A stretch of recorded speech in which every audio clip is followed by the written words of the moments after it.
Welcome to the Carve, a Monster Hunter podcast where you can bone up on hunting monsters. Episode 3. Thrace. Try. Episode try. There you go. Episode 3, and then the next one can be episode 3G or try G. I don't think that works. We'll just keep doing that. Because then we missed the opportunity of episode 4 being like episode 4U. Really, this try intro only works here. It's a one and done. I'm your host, SBJ. Of course, Micah joining. Who? Micah? Oh, yeah. That's you. Yep. We're back. We did it. We made it a full week.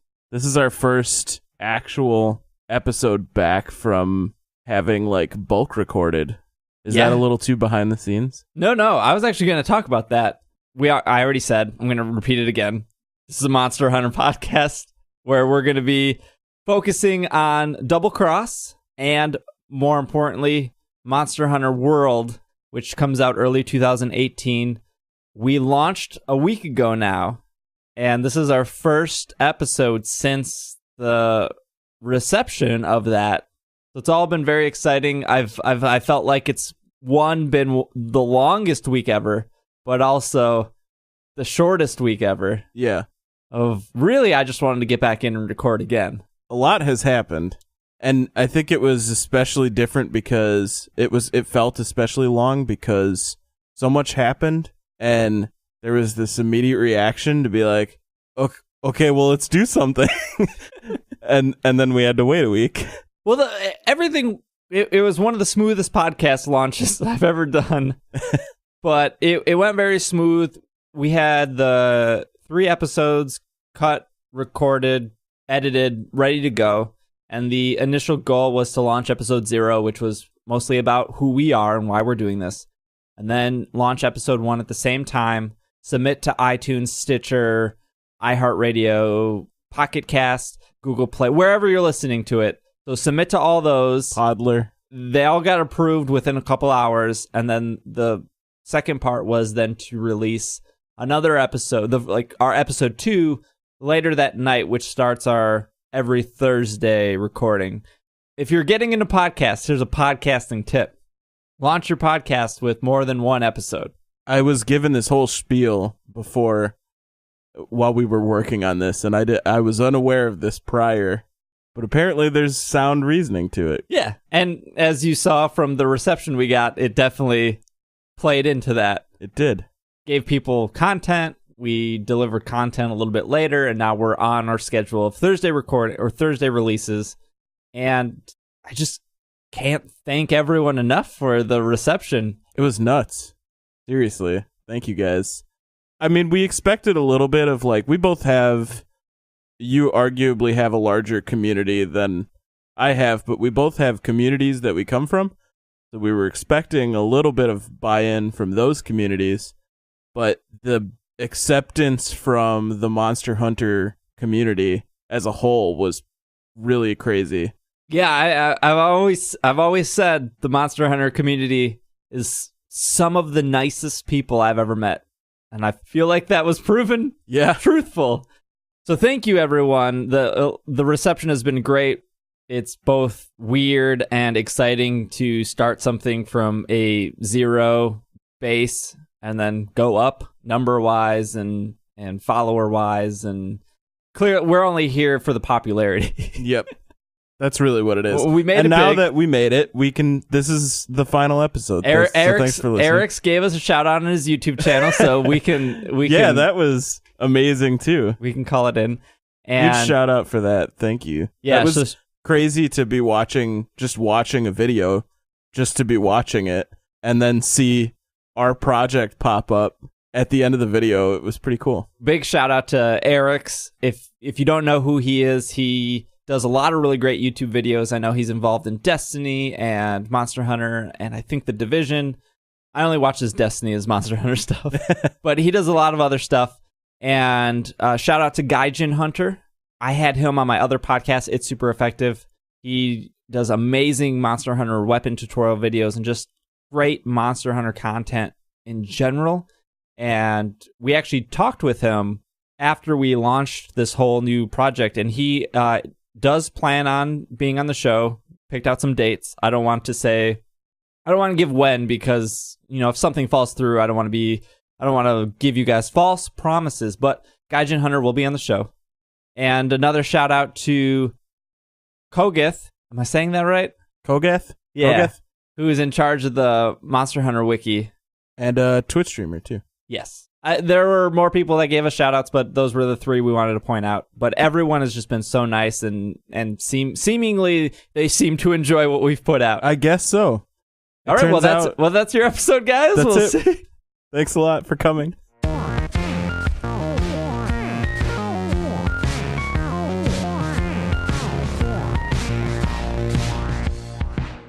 No, we got some exciting things this episode. So we watched the Japanese multiplayer gameplay video of the Ancient Forest. Yes, which when we first started watching that, we've seen this before. This is the same thing. but it does change. It does go different routes. So we got a couple things from that. We might do a new segment on the show. Possibly, I don't know if we'll name it, but maybe like corrections. Hey, you guys got a bunch of stuff wrong. Let me correct you. I feel like that would be worth it. I do want to give a shout out to Jin, who wrote in with a couple things that he noticed from our first couple episodes. Jin writes in and says, not sure how far back, but I know the sure works in 3U. You can pick up an egg from a Rathian or Rathalos. Rathian and Rathalos. I got it right. You did. All right. Is it because you're reading it, though? Is that No, I don't think so. Oh, okay. I don't think that has anything to do. You can pick up an egg from a Rathian and Rathalos nest. They will fly after you for a bit of time regardless of where they are. So the ability to, quote, game the system already kind of exists. Oh, I see. In reference to, like, kiting them to a location that you want them to be? Yeah, last week we talked about kiting or forcing the Anjanath to follow you. Or forcing the Rathalos into the picture by hunting the Anjanath. Right. Yeah. That makes sense. I guess I didn't even really consider the egg as a means to kite, but yeah, because I'm not gonna pick up an egg. I don't want another monster joining me. Monster Hunter hierarchy. They never actually attacked one another, as Micah mentioned, but if the attack does hit, they will do damage to another. There are cases of large monsters attacking herbivores for stamina, as mentioned, but also there is one special case in Devajo? Deviljo? Yeah. I don't think I've ever said that name out loud. I think it's just Devil and then Joe at the end.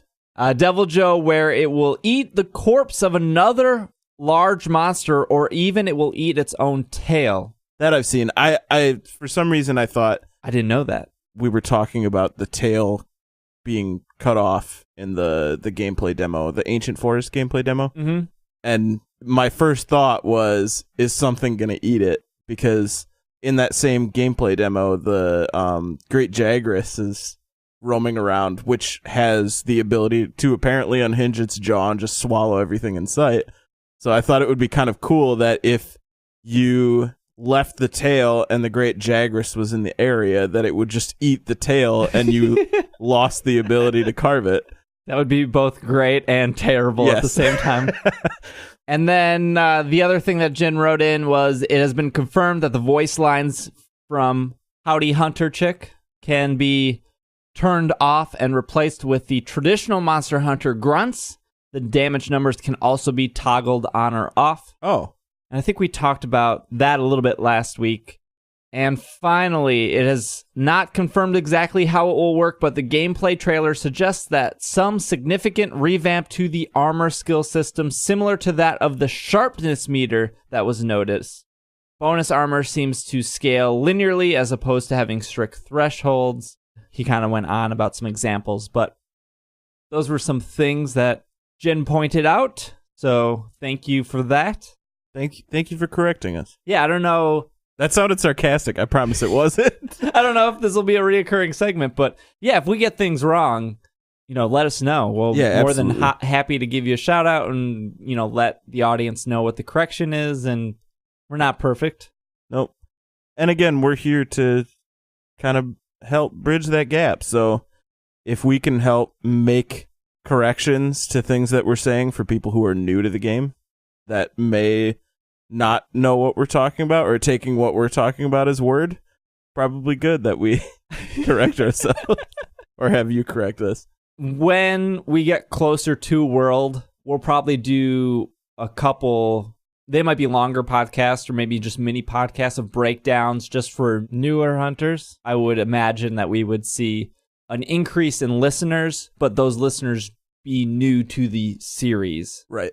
But right now, I think the only people listening to us are probably hardcore Monster Hunter listeners, since that well's a little dry, but we'll get Double Cross next month, and at least we'll be playing, so that's very exciting. But let's not talk about Double Cross. Let's talk about the gameplay trailer for World. We saw the multi-hunter. I mean, that's not wrong. Multi-hunter gameplay video. It opened pretty much the same, but there was a couple noticeable differences. Anything stood out to you prior to the other hunters joining in?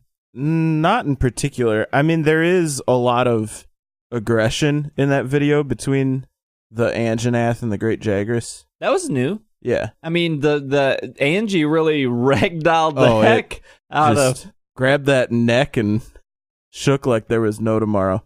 It was very cool to see. It was cool to see actual aggression between two monsters in that environment that we haven't really seen. Like, we knew that there was hierarchy because they talked about hierarchy, and we saw some of it. We saw, not to that extent, though, not to that level of fierceness. I think we talked about this the most outside of the podcast, but when the tail gets chopped off, and I think Eric's mentioned this in his video, but it shows up on the mini map. Yeah, it shows up as like a chunk of meat. Yeah, like a little, like a little steak, like a little slice of ham or something. And I believe he said that was introduced in Double Cross on the 3DS, and so it's carrying over here into World, which is really exciting because there has been countless times where the tail gets chopped, or I was carted back to the tent. So when I get to the monster, I didn't see where the tail did get chopped off. Yeah. If you're not on voice chat, if you're just playing with random hunters, it's kind of hard to be like, hey, where's the tail? That's kind of what I need. Yeah. Especially me as a hammer user, I'm so dependent on other people chopping that tail off. I get real excited when I play with other people because I know I can't do it myself. So for the tail to go, for the tail to go missing and not know where it is, it's real devastating. But that was an awesome change. I do want to. Okay, so the coolest thing about this multi-hunter gameplay video, I think that's what it should be called from now on. And there's no English. We should make clear there's no English version of this. Yes, there's a couple versions where you can watch YouTubers or streamers talk over, and then there's just the straight Japanese YouTube video that you can watch. Correct. When they get to the Rathalos and they break the waterfall. Yeah, there's like a dam, it looks like, or just like a cliff edge, maybe. I can't remember if they fired something at it or if the Rathalos flew into it, but it broke. It like smashed into it or something smashed it, and it just shattered all the rock that was keeping this body of water. It was so cool. And it just poured down this hill and took the hunter and the Rathalos and wiped it all off the hill and, I don't know, down this mountainside into this river. It was very cool. It was just like moments like that seemed to fit that world so great. It's exciting, too, because this is, at least just in the Ancient Forest, 2 instances now of huge environment, like chunks of the environment that are breaking, or actually, I think like three different instances where huge chunks of the environment are breaking as you're just playing the game normally. Like there's the tree where you can kite the Anjanath to smash into the tree and then there's like a whole section in there. And then there is the the giant hanging rock thing that you can shoot and that drops down.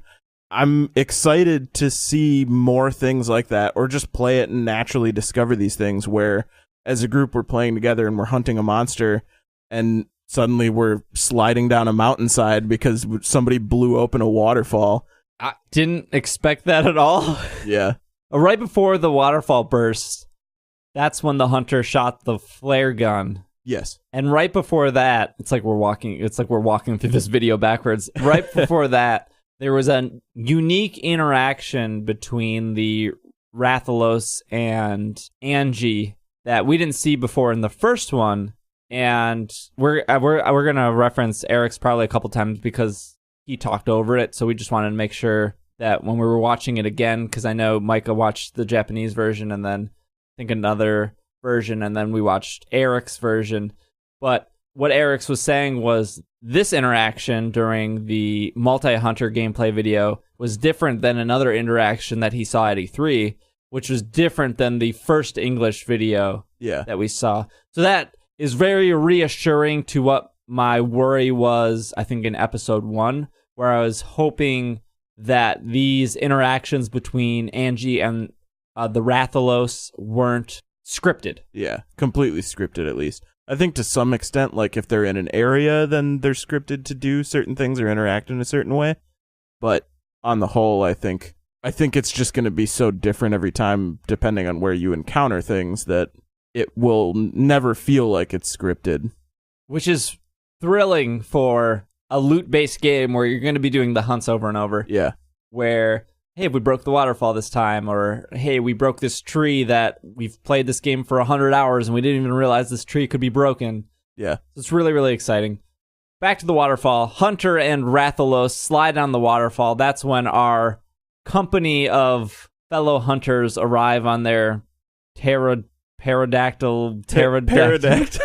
I like pterodactyl a lot. That's really good. I'm as good as multi-hunter.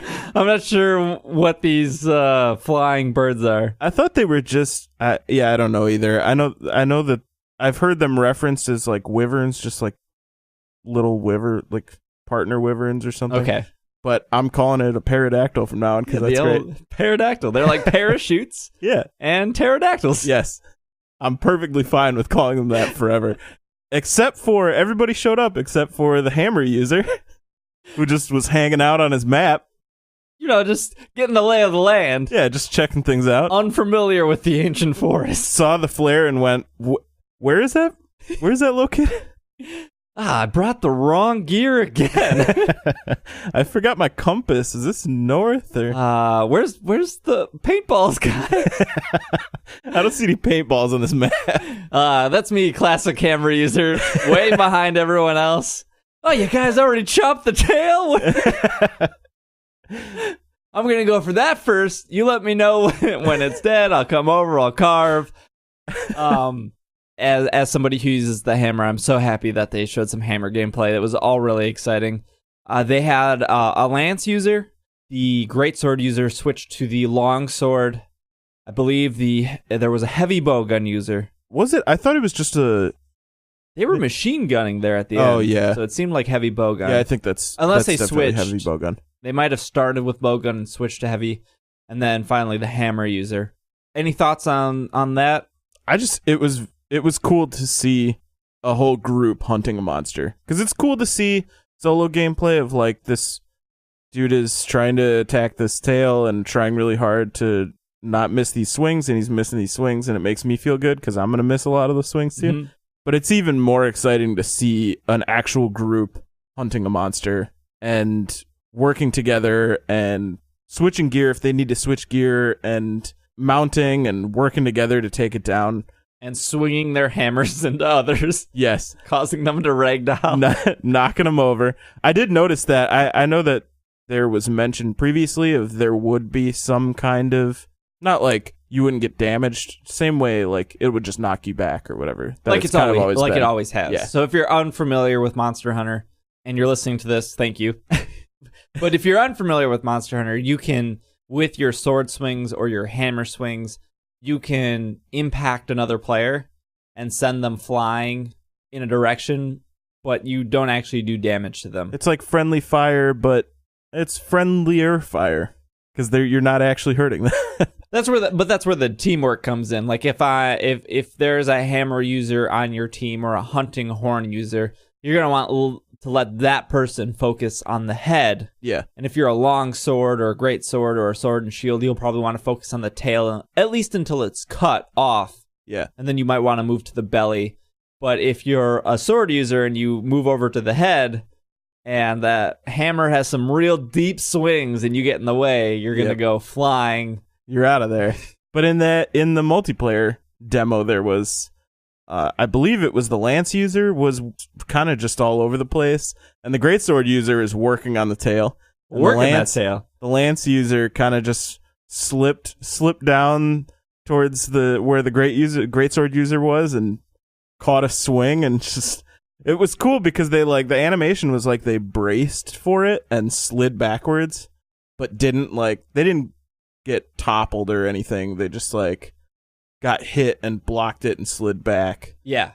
But it definitely delayed them from whatever it was they were doing. Right. And usually when that happens, you're thrown off your rhythm for a bit. Yeah. I was about to do this and now a sword just came into my face. Speaking of sliding, can we talk about how that hammer user slid down the hill with its charged hammer and then did a cartwheel in the air? It was like some cool baseball slide into a home run. We know that Hunter Arts, which was what was in Generations and Cross and Double Cross, we know those are not returning, but it does look like each weapon user has some special moves. Yeah, that seem like they're still a fluid part of just normal attacking and normal. It seems like it's something that can easily, I guess, kind of weave into what you're doing when you're attacking a monster, when you're trying to do damage or whatever. And I think, Hunter Arts were kind of the same way, where it was it's supposed to just be another part of your moveset. They were kind of like mini Destiny supers or Final Fantasy summons. Yeah. Or Pokemon Z moves. They were just, I call everything supers, so I guess supers is probably the word I'd use. And this kind of seems like it, but it seems more like it's just naturally part of your moveset. I can't imagine that. Well, maybe it is. I guess I could imagine that they're just some variations of a charge move. As I haven't touched all the weapons, but specifically with the hammer, there are in Hunting Horn. You charge up that weapon to do harder hitting swings, or with the hammer you can charge and then do a helicopter swing. Yeah. As a greatsword user, if they have any charge moves. Yeah, there's pull the sword over your head, like you're gonna do a big overhead swing, and you just brace for it and charge, and it's the more you charge, the more power it's gonna put behind it. It's not like a really drastically different feeling thing than just. I think the lance, when it has a charge and it's three little instead of a poke, it's a multiple stabs. Yeah. For being the 5th generation Monster Hunter game, it would only make sense that there are a couple new moves or swings or abilities. Yeah. I don't know if they needed to be Hunter Arts. I know some people really liked Hunter Arts, some people didn't. I in Generations I played the Adept style, which is you get kind of a bonus when you successfully dodge. I know, if you were a dual blade user, they liked the jumping style, the old jumping style. The old jumping style. But no, this is exciting. It was great to see. They keep showing us Ancient Forest, which I think is fine because we're still 6-8 months away from the actual game coming out. But every time you see them go through Ancient Forest, you pick up new things. And I'm okay with that. I would rather we keep seeing new things about one area, or maybe eventually a couple areas, but I also really want to discover a lot of this too. They could spoil all of Ancient Forest, I guess. Yeah. At this point. Yep. Because we know there's going to be at least, I don't know, 5, 6, 7, however many more. We definitely know there will be more than one area. Yeah. And that's why I'm okay with seeing pretty much everything in the Ancient Forest, because it gives us a good grasp on everything, and it saves stuff for exploration and kind of discovering it on your own. It would be cool to not see all of the breaking waterfalls in all of the areas in the game and be able to be surprised by some of that when it happens. I mean, I was surprised. Yeah. I was surprised when the waterfall broke. It was a really cool moment. Anything near the end of the hunt? I mean, they interacted with Rathalos just for a bit. Well, everyone but the hammer user did. Yeah. And then they moved back to the Anjanath. We saw a newer part of the Ancient Forest near the end of that video, and that's where the little frogs were. We mentioned the frogs on a previous episode, that we saw little frogs on the map. Yeah. We now know that they're traps. Mm-hmm. So environment traps. Yeah, the hunter went up, activated the frog. It took a couple seconds, and then the frog kind of blew up into some fog, smoke, powder, and that seemed to have stunned the Anjanath a bit.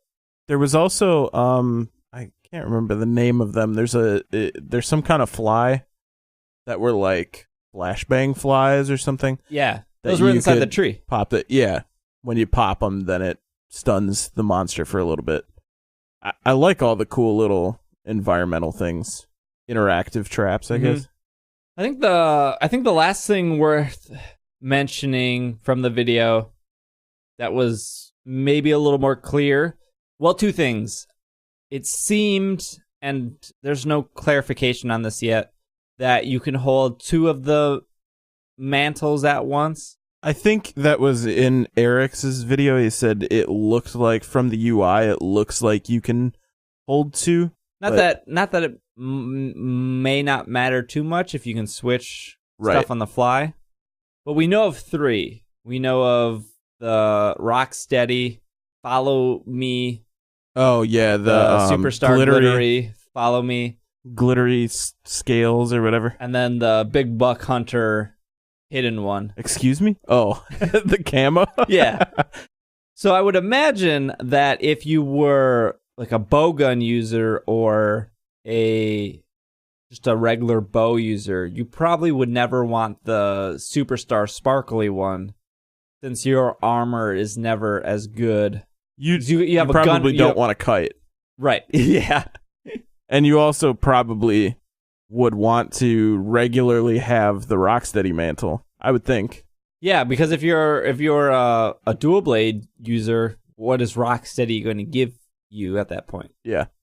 But I'm sure there's more than three. Oh yeah, I'm sure.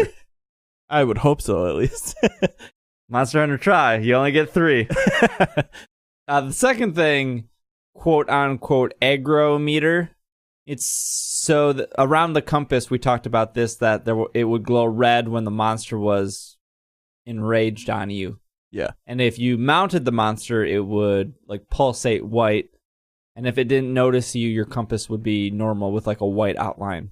What I saw from all 4 being on the screen at once is they all had the red around them when they were engaging in the monster, and no one had a bigger red circle to indicate like they had more aggro. Right. So I don't think it's going to be like an MMO situation, like a World of Warcraft or a Final Fantasy 14, where somebody's like, okay, I have full aggro. It just seems to be the monster's mad. Yeah. Which everybody is actively in combat. Which that's how it's always been. I mean, it's pretty clear when a monster is looking at you. Yeah. If you just take the Great Jaggy and Fry or For You or whatever, when they look at you, they usually turn to you and then they start charging up or they get ready to run or something. So you know that, okay, he's on me. But there's no aggro meter to signify that. Right. I don't know if that would make if that would be helpful or make Monster Hunter better or change the way it is. I'm not for or against it. I mean, I kind of like that it's like you have to pay attention. Less role based, I guess, as like an MMO is. Yeah, there's like no healer. Yeah. Well, I guess like the hunting horn can Sort of. but they're not like playing a song of healing every. Yeah, they're 10 not a white mage, and they're. I kind of like that though. I like that it feels more like everybody is there to do something to the monster, and not this person needs to specifically be drawing aggro all the time. This person needs to be specifically on its tail all the time. Like, you can kind of just work out whatever and it doesn't then become like everybody has to be one of these three classes. You must be playing it. You must be playing your role. Yes. Yes, that's the key. I like that it's not that it doesn't become then that everybody needs to be playing like these 3 or 4 or 5 classes or whatever and nothing else, because these are the best ones that work in a 4-player hunt, and these work best for these specific roles or whatever. It's people can kind of just generally play what they want. Mm-hmm. And the weapons are so different enough and so balanced enough that you can go in with a variety of different weapons and still feel like you're going to accomplish. The hunting horn is the only weapon that can give hunters boosts in attack or defense or health, depending on whatever song they play. But it's not like if I go into a hunt without a hunting horn, I feel like I'm at some disadvantage. Yeah. I guess the only disadvantage I'd feel if it was 4 hammer users and none of us can cut. Just bash that tail off. I don't think that's ever happened, but I'm sure it has. I think that's it. Yeah, I think so. We're probably missing something from the trailer or something we haven't noticed yet, but I've watched these trailers like a dozen times now. I have too. They're so great. It's awesome to see. But yes, many videos of the ancient forest and Anjanath and Arathalos. That's fine. I get that's totally fine, because it'll be way more exciting when we do see like one new monster, or when we do see a new area. It'll just be even more exciting. Yeah. And that's the thing about this too, is I'm not getting burnt out on watching clips of this or watching, these hunts over and over, because it is making me more excited to having that group that I'm hunting with every night or every, whatever it is, when the game comes out and we're playing every single day, and we're looking at videos and looking at things for how this works or what we can do here to make this hunt better, and finding like a routine for it, because that's what it feels like now. It feels like I'm becoming more aware of the routine for the Ancient Forest, and I haven't even played the game yet. So I think that'll be it for the Ancient Forest. We don't have a complete structure for the show yet. We got a lot of feedback from the first couple episodes that people enjoyed it and they're like what we're doing, and so we're gonna keep doing what we're doing. I think between Micah and I, we're gonna probably make the show more structured as we go on. There might be, the reason I say that is because there might be weeks where we don't get a new YouTube video to watch, or we don't get any Monster Hunter news to talk about. So we're gonna find a flow to make sure that at least every week we have something to talk about. Before we wrap up, I want to bring attention to some Monster Hunter merchandise. Can't go wrong with the little merch. San Diego Comic-Con coming up. When's the date for this? Do you know the date off the top of your head? There we go. July 19th. Micah just pointed at the date that was really literally next to the article. July 19th through July 23rd. Udon. Whew. Udon Entertainment. Udon, like the noodles. Oh yeah, because I eat those all the time. Udon has been responsible for a lot of really cool Capcom related stuff. They've done a lot of really cool art for Street Fighter and stuff like that. Mega Man. They've been involved with Capcom for a long time, doing some really cool just extra stuff. Is that all Capcom has now at this point? Monster Hunter, Mega Man, Street Fighter? I mean, Resident Evil. I wouldn't necessarily count Mega Man in there, but Capcom, if you're listening, us Mega Man fans are still out there. That's the first thing they do on Thursday mornings is turn us on. Crack open a cold one with the carvers. So if you're going to San Diego Comic-Con, I hope that these will be available outside of Comic-Con, but if you're going to San Diego Comic-Con, there will be some Monster Hunter weapon class badge pin. Whoa, this is a mouthful. Let me give you what it says here. Monster Hunter heavy weapon class badge pin set, $25. There will also be a Monster Hunter light weapon class badge pin set for $25. So this is 4 pins each. So 4 pins for $25. If you want the complete set of 8, that's going to cost you $50. Yes. These will be available at the Comic-Con. According to SDCCblog.com, launching with the 8 weapons, there are 14 in the game. The heavy weapon set consists of greatsword, heavy bowgun, switch axe, and charge blade. And then the light weapon set is going to be your sword and shield, light bow gun, dual blades, and long sword. So no love for the... Do you feel jilted as a hammer user? I do. I feel a little... I also feel like I'm not missing out because my weapon's not there. Good point. But That's a good way to look at it. If you're going to San Diego Comic-Con and you are a Monster Hunter user, you might want to check out these pins that they'll have at their booth. So I think that will wrap up our episode right there. I think we did it. We made it through. We made it in another week. That's 2 weeks now. 2 Keep weeks. this up, we might be at 3 weeks before you know Try weeks. Try weeks. So again, thank you everyone who has checked us out. Thank you to the Monster Hunter subreddit. Everyone was super nice there and super great and had positive things to say. Thank you to everyone at Twitter that followed us. If you are not following us, it is at Carve Podcast on Twitter. If you want to follow our personal accounts, I am at Dragging a Lake. Micah is at Micah the Brave. That's me. Micah. You did it.